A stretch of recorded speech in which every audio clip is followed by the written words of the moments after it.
Welcome to the Heron Heads podcast. My name is Julio, and I'm joined today by a very special guest, MLS writer Favian Renkel. Fabian, thank you so much for joining us on the Heron Heads, your first stop for all things Inter Miami. Today we're going non-Inter Miami. Today we're going to talk about the MLS playoffs, which Inter Miami are not a part of, but that doesn't mean that we shouldn't be paying attention because there are going to be some great games, especially starting with round one. So I figured let's talk MLS playoffs, and who better than Fabian. Fabian, how are you doing today? How are you feeling about these MLS playoffs? Yeah, man. I thought I was on here to talk Luis Suarez, but since I'm not, I'm out of here. No, it's kidding. It's a pleasure to be on here. Thank you so much. You guys have been killing it. I've seen you all over social media on Instagram and Twitter, and it's truly an honor to be here. And I believe Inter Miami or MLS used one of your guys' tweets, right? Am I wrong or am I right? Listen, we've been on MLS, we've been on ESPN FC, so we're trying to glow up over here, you know. So, but yes, absolutely, we're on the radar. Awesome. Yeah, I mean, it's a pleasure. My home team that I live next to, the Quakes, just lost a horrible kind of penalty shootout against SKC, but the playoffs move on. So I'll probably go into a whole bunch of games, the Western Conference Final and the MLS Final. So I'm still up to date with all these other teams. But yeah, no, it's a pleasure of mine, and thank you for having me on. Well, I appreciate it. Let's jump right in and let's stick to the Western Conference, because I think one of the cooler stories this season has been the St. Louis City SC. First expansion team to win their conference in the regular season. Some incredible performers. You have Roman Burki, who came over from Borussia Dortmund specifically, who has been just absolutely lighting it up between the sticks. Are they the favorites in the West, and do you think they have a legitimate shot of winning it all? Yeah, you know what? This is tough because this is the first, for all you new listeners or new listeners of MLS, this is the first playoff series that we've ever had a 2 out of 3 series. Before, it used to just be, you win one game, you move on, which was a little controversial now if I like that one better or this one better, but it was a lot more weight on each game. I'll just say it that way. It was more possible to get, in my opinion, an underdog story. But I think on the East Coast, I think maybe the top dogs are a little stronger than in the West Coast. I think St. Louis is beatable, and I think they haven't had the best run of form coming into the playoffs. So a team like SKC in their backyard, it's going to be a derby for 3 matches. I think it might be a tough opponent. I really do. There's going to be a lot of bad blood between those two teams, and SKC is a team full of veterans, full of guys that have been there before. I mean, look at Melia. I mean, saved the same penalties he did on the Quakes he did in 2020, right? So it's just like in the MLS playoffs, I hate to say it, but you're going to need guys that have been there before. You're going to need guys like, in Miami's sense, guy like DeAndre Edlin to stay around, because if you have a playoff, appearance next year, you're going to need him to really light the fires of David Ruiz and Benjamin Kramaski, right? So I think having veteran guys in the playoffs is a big, big deal, and guys who have been in the MLS before. Now, St. Louis has a great squad. They have a great team, but do they have enough MLS veterans and enough people that have done it before in the playoffs under pressure to move on to the final? I would say they might get the benefit of the doubt because they have 2 or 3 opportunities, but I still think it's going to be a hard test to go into Seattle and win, and then to beat a veteran team like LAFC or Seattle in the Western Conference Final. Yeah, totally agree. I think specifically some of these Western teams that have very veteran core are going to be really tough to play against. You look at LAFC, for example, they've been there, done that countless times, right, over the last few years. And they're actually ahead in the odds of St. Louis City, even if it's marginally. The odds keepers or odds makers are putting LAFC as more likely to lift the cup.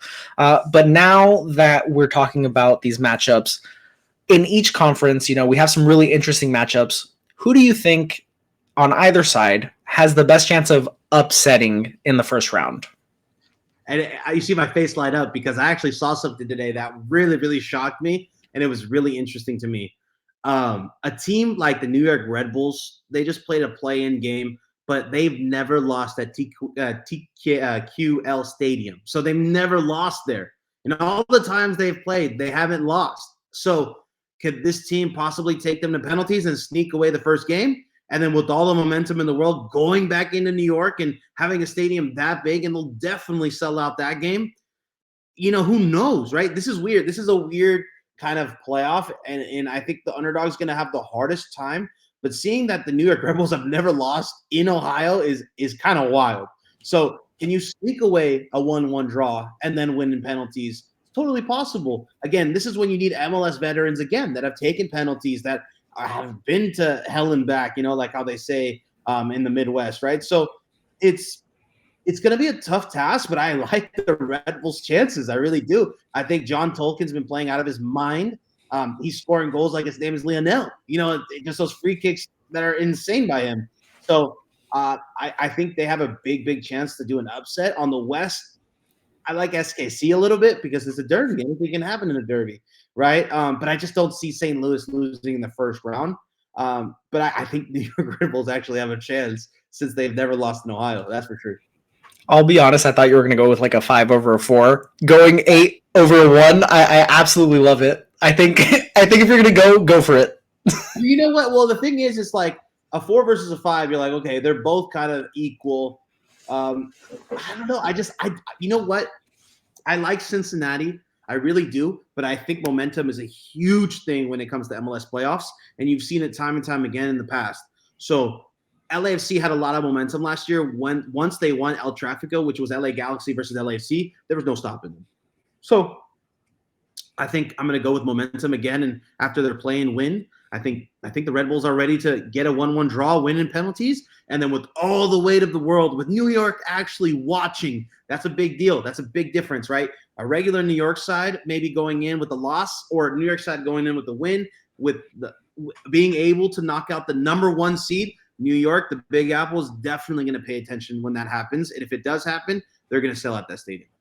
And that's not an easy situation. Cincinnati goes into New York never feeling that, right? Never feeling that. So I think Lucho Acosta really needs to step it up, and maybe he'll prove me wrong. I mean, if anyone were to be able to, he has the facilities. Before we sort of move on, I feel like Atlanta would have had a really good chance. Right. But then now Almada suspended for game 1. Yeah. And I feel like that just goes poof and just goes away. They have such a good spine in their starting 11, and just missing Almada for game 1 is going to put them at such a disadvantage, I feel. Whereas if he were playing, I feel like they would be primed to be able to make some noise against Columbus Crew in round 1. Look, I went 8-1 because I still think that all these playoff teams, there is parity. I really do think that on any given night, I mean, Charlotte just beat Miami with Messi, right? And they got knocked out. So it's like, unless you're playing against Inter Miami when they have Lucho out there, Busquets, Messi, Yedlin, Modric maybe next year, right? Who knows? I'll say there's parity in this league, and I think any MLS team can win on any given night. Yeah. Totally agree. Well, I love the 8-1. I love it. I'm here for all the upsets. I'm here now that I'm a quote unquote neutral in this situation. I'm for all the upsets. I don't want any of these favorites to be winning. And if I'm not mistaken, let me double check this. I believe Cincinnati and the Red Bulls faced last year, and I think the Red Bulls might have beat them, but I'll just double check that. That's a great stat, though, that Atlanta has never lost in TQL. That is amazing. The Red Bulls never lost in Ohio. So, yeah, it's kind of wild to me, to be honest. So while you're looking that up, the MLS, as much as there's parity, there is a clear cut of superstars that are really starting to shine, I feel, in the MLS. There's Lucho Acosta, who you mentioned, Thiago Almada, who I just mentioned. You have Hani Mukhtar, who year in, year out has been just an absolute stud of a player. Giacomakis now in Atlanta, just absolutely lighting the world on fire. Aaron Bupenza. There's just so many. Dennis Bouanga in LAFC. Right. These players that can really take over a match. Who's going to be the most important player to watch in these playoffs? Yeah, look, I just looked it up. So the New York Red Bulls actually lost to Cincinnati. So hey, maybe a little bit of a little bad blood. A little bit of bad blood there, right? So who knows, right? So we'll see if they lose to them again. But it was a I do remember that it came down to the last second goal by Cincinnati because I was in LA at the time and I was like, oh my God, is Cincinnati going to pull off the upset, right? So who knows? Who knows? But speaking about superstars, I have my eyes on Dennis Bouanga. Dennis Bouanga is hands down at one point possibly the best player on the Western Hemisphere. He was scoring hat tricks in Campeones Cup now, and then CONCACAF Champions League. So he was on a goal scoring tear this season. And it's only, you can only count MLS goals in MLS. But if we wanted to count all the goals he scored in all the competitions that he had for LAFC this year, it's an insane amount of goals. I mean, this guy is playing lights out this season, and MLS, in my opinion, is pretty lucky to have him. A guy named Brian Rodriguez was a Uruguayan that played for LAFC, and they actually got rid of him for a guy like Dennis Bouanga. And, man, they made a good choice because Brian Rodriguez was not scoring goals for them. Bouanga comes in, becomes a superstar last year, and scores in El Tráfico in the playoffs, and then just doesn't stop. And with the Golden Boot, I think, maybe he should have got a couple more looks for MVP. A lot of people are voting for Acosta, in my opinion. In my opinion, I think that he has a lot of penalty goals. I'm just going to say that. I like, run of play goals a little bit more. I value them a bit more. And Bouanga has those. I think LAFC maybe during the regular season had too many games going for them. They were just had tired legs all the time. But I could definitely see LAFC reaching the final and being known for always choking in the finals. LAFC, who knows what happens in the final? But I do see them going possibly all the way to the final here. Love it. Well, I love talking about Dennis Bouanga because Drake Callender actually owns some real estate in his mind because when they played against LAFC, he could not hit the target at all that night. And when he did, Callender was all over it. So I love talking about LAFC and Bouanga. And I was there too. And you can noticeably that was the one time. It's funny. This is I couldn't believe it.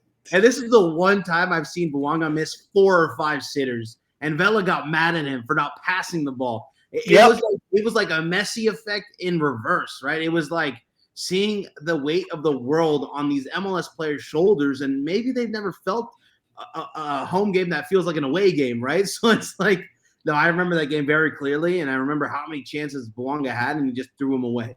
I think this is a different animal, though. I think MLS playoffs is different than going head-to-head with the best player in the world, Ballon d'Or winner, if everything goes out well. Yeah, well, I had to mention it because that was one of the best matches that I watched during the Messi era of Inter Miami. It was it was a special night. Yeah, I mean, I don't know, you guys in Miami get it all the time, but every ticket in LA was at over $800. So it was like going to a gala. You would see people dressed up as good as possible because it was such an expensive ticket. It was such a big moment for everybody in the stands that it was like a big event. And it was crazy to see all the celebrities there. It was crazy to see just normal people, but dressed to the nines because they paid so much for their ticket. It was kind of wild. So what were you wearing? Gosh, I was wearing a suit. Come on, man. Hey, the Messi Beach America documentary? I'm like, dude, maybe they got me the suit. Who knows? I love it. So I know you have some experience reporting from a betting perspective, so I would love to go over some of the betting lines and some of the props for some of these round one and some of the futures that they've released, because I dabble here and there, Yeah. For anyone listening, also, please make sure that you gamble responsibly. I feel like I am obligated to include that little disclaimer, and make sure you're following the laws and regulations based on where you're gambling from. Yeah. So just, I guess, outright, who are your favorites to win the whole MLS Cup? Yeah, the odds from the West Coast are always, LAFC. I think LAFC making the finals is something that the team is very capable of. Having a guy in the back line like Chiellini, I do like. I do like the odds of a Columbus Crew coming in as a maybe not a 1 or 2, but having kind of one of the most high-powered offenses, having veteran guys like Darlington Nagbe. Wilfred Nancy has been there before, at the head coach there over in Columbus. And having, that depth, bringing in Diego Rossi, another attacking player to really, really, show off this high-powered offense. I think they can shock some people. The odds of a lower seed going far in MLS Cup have never been good. an underdog story in 8 going all the way is really a rare occurrence. And I think we're going to see that again. I think we might get 1 or 2 upsets, but we're not going to get something where you're going to see an 8 seed in the final because there's just too many games. There's 3 games that you have to play potentially. And I think the best team is going to win. Now, do I think the 1 and 3s are very different? No. I've seen Columbus go into Cincinnati and beat them 4-0, right? So it's something where it's going to be tough. But I actually kind of like the middle-seeded teams a little bit more than the powerhouses like Cincinnati and St. Louis. I think also you got to remember Cincinnati didn't play as many games as an LAFC, right? Cincinnati only was in 1 tournament really, or maybe 2, US Open Cup, but they didn't play any CONCACAF Champions League. So it's something that you have to think about. MLS season's a different animal. You have to worry about health, longevity, multiple games, right? So I think MLS Cup, all things are hands-on. Orlando's doing great. I think everything runs on Duncan, but Duncan's having a great season. I feel like he's having a phenomenal season as a rookie, but it's going to be tough to do it in MLS Cup. You're just going to get the best out of everybody. It's like the defenses that Messi was playing, but better, right? So we'll see. I do like Columbus and LAFC the most, though. All right, so you get a free play with my bookie, right? Who are you placing the one bet on? You got one team that you can pick. Who are we going with? If it's free, I might go with the surefire. I might go with LAFC. I just don't see LAFC losing to any team in the West, especially when they're gonna have everybody healthy and ready to go. Yeah, no, I think that's probably the best bet, I guess. And that's the point of this little segment right here is what's Fabian's best bet. So we're gonna go LAFC to lift the cup. Cash out at the final. I just say, you know what? I don't know what's gonna happen in this final. I'm cashing out. Love it. You get store credit when you cash out on a free play. There you go. And then we're just gonna slam Messi anytime. Oh my god! All year, every single game. Every game. When he joined, I was telling my buddy, I was like, listen, every game, I don't care what the odds are. You take Messi anytime, Messi 2 goals, Messi 3 goals. I don't care. Like we're gonna make money, and it worked until it didn't. Right. Well, he's up. I think. Yeah, he was scoring a goal. Yeah. The game. So it was like every time I wrote an article, I was like, yeah, slam that Messi anytime because it's insane. Yeah, no, he's when he first came on and was so on fire, it was just automatic. It was an automatic, and then we would always do like first half over 1.5. Oh, okay. Just little different because we were scoring so early back then, and it was just like capitalize on the early goal and then hope for a second. It's basically like taking the 0.5. But I usually said when Josef was starting, I would always do Josef too because I knew he was taking the penalty kick. So I was like, Messi's gonna get a penalty here or there. But that was interesting. I mean, we'll see what happens with Miami next season, but those odds are going to be very, very weird. I made a post before Messi even came here, records that he can actually beat, and it got a lot of flack. It got a lot of people saying, "Oh, Messi doesn't know MLS like you think he does." And I was just like, all right, different animal, man. Different animal. That was just like, freak. It wasn't even that crazy. It was like away goals. It was free kick goals. Like it was things that were possible in my opinion. I didn't say like goals in total because that's 180 goals in 2 years is insane, right? Yeah. But I was like thinking away stuff and free kick stuff. But it was funny. But then once everybody started seeing scoring like crazy, they were like, maybe he's not wrong. Yeah. No, the levels are different. Like. And just the way he plays are so different, but that's a topic for another time because we can just talk. We can wax poetic about Messi if we wanted to here. So let's take a look at the highest and lowest over unders for round 1. So right now, LAFC, who we've talked a lot about tonight, versus Vancouver Whitecaps is coming in at the over under line is set at 3.5, right? So Asian handicap. So right now the over is -105, the under is -115. What do you like better? Asking for what? 4 goals, right? 4 goals. 4 goals to hit both. Yeah, 3 goals is a half push. Yeah, that's a little tough. I think I do think that's a little. And first, okay, look, it's 3 games, right? in the first game, you're not going to want to make mistakes. Right. I think in every first game, I might be playing the under because just both teams are going to be tactically kind of like if you watch the SKC Quakes game, I think that's what you're going to kind of see. You're going to see teams learning each other, maybe not showing their best things just yet, maybe saving it for that potential third game. But if you see things go out of whack, I would say the second game, then you can maybe go do the over. But actually, you know what? The second game, this is weird. It's so weird because it's 3 games, right? So if they're up 2-0, do you still score? No, right? You just play for the win because that's all you need, right? So this is a tough one. I don't think I would go over on this, and I don't think teams are just going to smack goals in because it's not an aggregate thing. It's a win thing. So it's like if I'm going over, I have to see the first round of games, and I don't think there's going to be many teams that go over. That's for sure. Okay, well, let me tempt you by showing you the lowest over-under here. So we have Seattle Sounders and FC Dallas with the lowest over-under. The line is set at 2.5 Asian handicap. The overs minus 125, the unders plus 105. And they're in Seattle, right? They're in Seattle. Yeah. Oh. Under is wild to me. Unders taking the under when the line's at 2 is wild to me. I can never bring myself to do it because I hate rooting against goals being scored.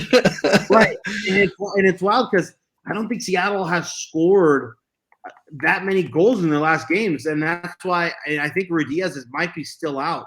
So Dallas has so much firepower to me. Like I know in Seattle's a different animal, but Dallas can kind of go and just go all out attack, and they can put some balls in the back of the net. Yeah, you know what? I guess I'm not thinking about Dallas. I think home field advantage for Seattle plays on turf too. I don't know. I've been to Seattle during a playoff game or decision day, and man, they pack that thing. It's rowdy. So I don't know, man. If Jesus Ferreira can somehow get his boots on again and start scoring goals, maybe.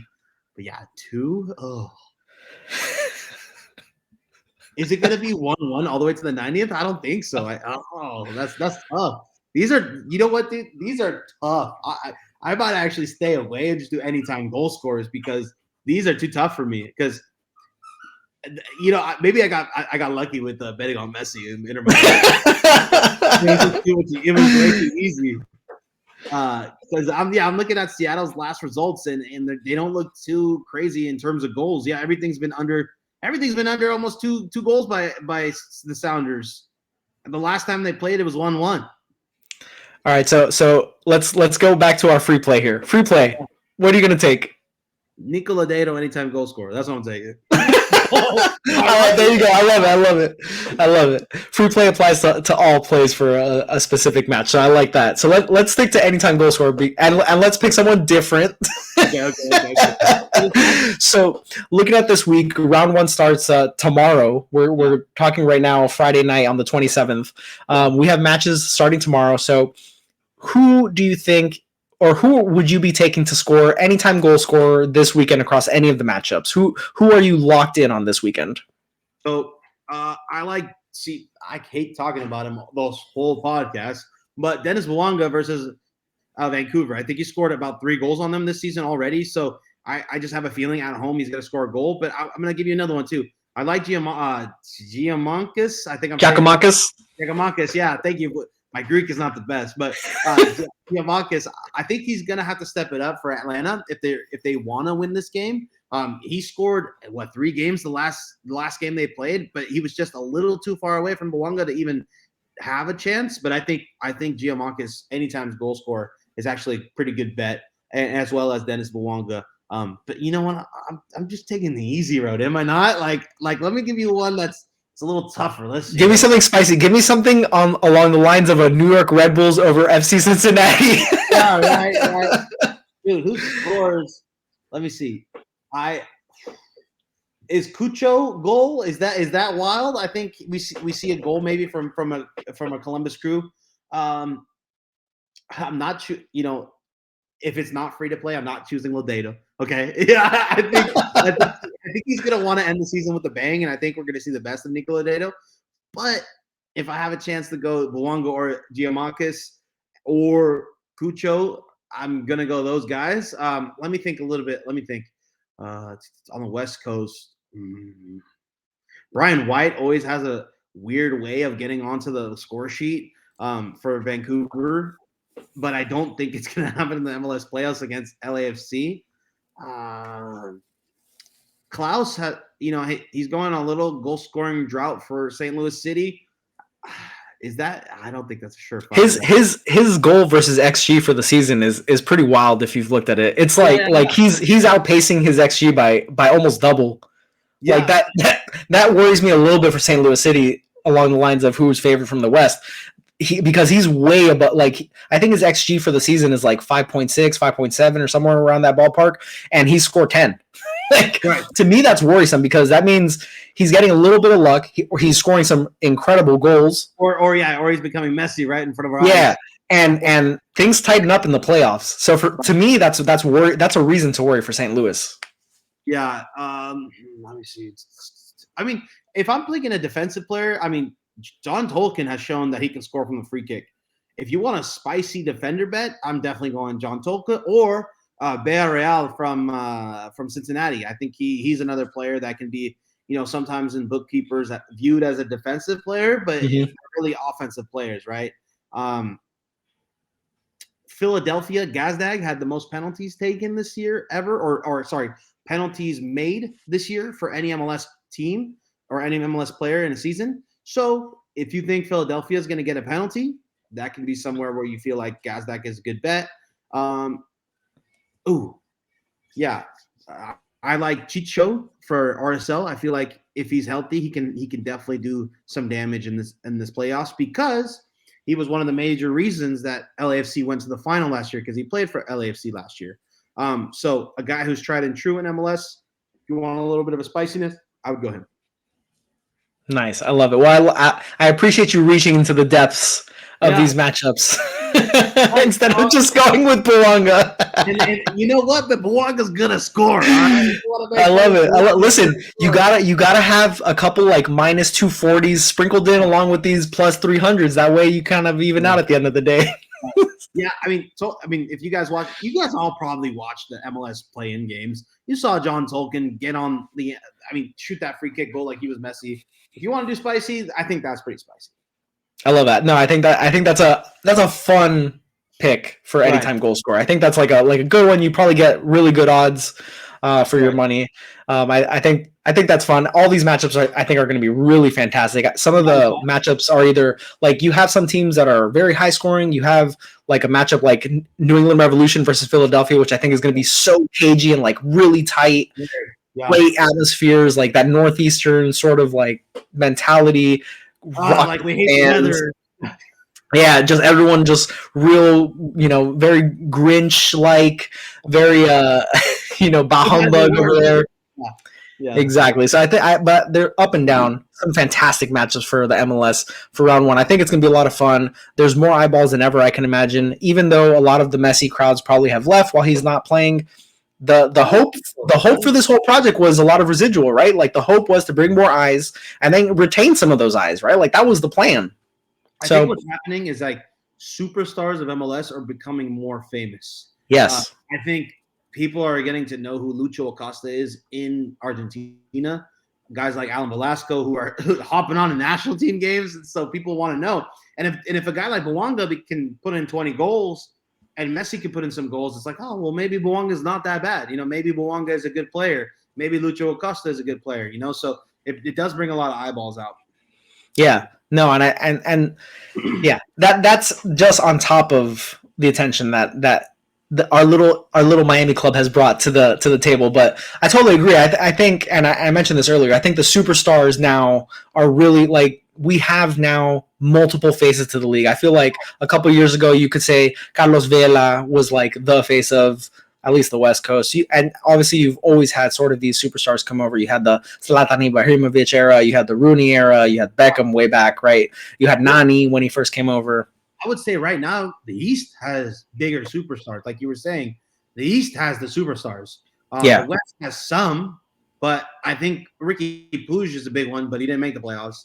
and I feel like there's going to be a big splash on the West Coast to try to combat the Inter Miami kind of all this Dream Team Galacticos down in South Beach, so we'll see. I love it. Well, LA Galaxy is due for a resurgence because they didn't look too hot this year. Yeah, exactly. They got a lot of open spots this year, so we'll see. Cool. Well, let's. I like ending these by moving away from sports. I like to get into the more lifestyle related vibes for our guests here. So I want to know when you're exiting a match, where's the go-to spot for some grub? Here's the situation. You're getting out of covering a Quakes match. Let's say they just won, right? They just beat Kansas City. And what's the vibes? Where are you going for food? What are you getting? Some street tacos? What's it looking like over there? Yeah, honestly, it's a little stressful because I usually go into the away team locker room, and if SKC just lost, I saw a lot of guys cry. All right, so let's say they won then. Yeah, right. And then we're sad. No, I'm just kidding. And then all the people around me are sad. No, I'm kidding. You know what? I like to say that once the suit comes off, the microphone drops, I got a beer in hand, and we really go. Nah. But in reality, the way San Jose works is there's an In-N-Out right next to it, and a lot of people go there.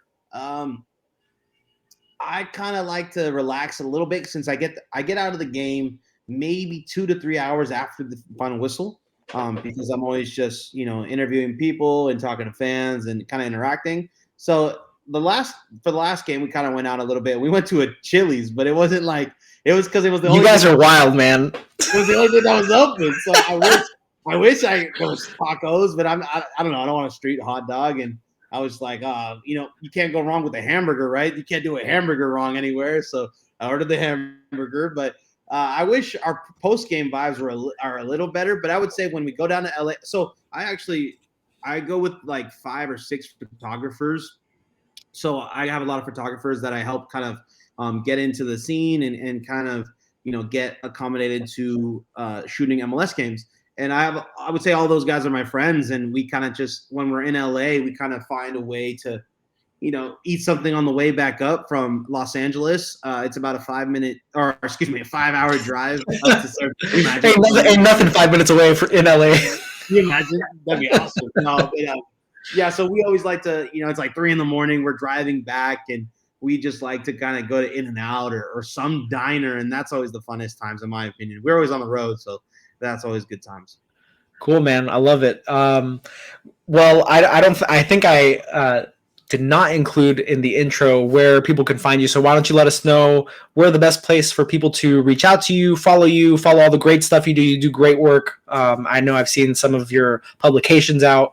Where can people find and follow you? Yeah, I mean, you can always find me on Twitter. If you look up Favian Renkel, I usually do a whole bunch of MLS kind of tweets. I try to base a lot of my content on superstars in MLS, like we were saying earlier, like Google Trends and things like that, seeing the game grow, because that's at the end of the day, that's kind of what my goal is, becoming a reporter and a writer for MLS. I love the game. I love the game in the United States, and I feel like there's so much potential. And if you're listening to this, you all have that potential in you, or you can see the potential coming. So, follow me at Favian Renkel on Twitter or X, but not too many X's, all right? Just the one X. And that's the paid service, right? Right, exactly. You gotta be careful. You might have 2 X's and it's all bad, So, yeah, what a bad name change. And you can find me on Instagram. I am Favian Renkel because I'm a huge Becky G fan. No, because I already lost my Favian Renkel account by DMing too many players. So I am Favian Renkel on Instagram, and if you want to reach out to me, talk, MLS, have some fun, definitely do it. Cool, man. Well, Favian or Favian, I greatly appreciate you joining us. It's been a blast. I love talking MLS. It doesn't always have to be Inter Miami down here. We can tie it in here and there, but I think it's going to be an absolute blast following these MLS Cup playoffs. And thanks so much to everyone for tuning in and learning and growing with us. And for us here at the Heron Heads, thanks for stopping by, and we'll catch you on the next one.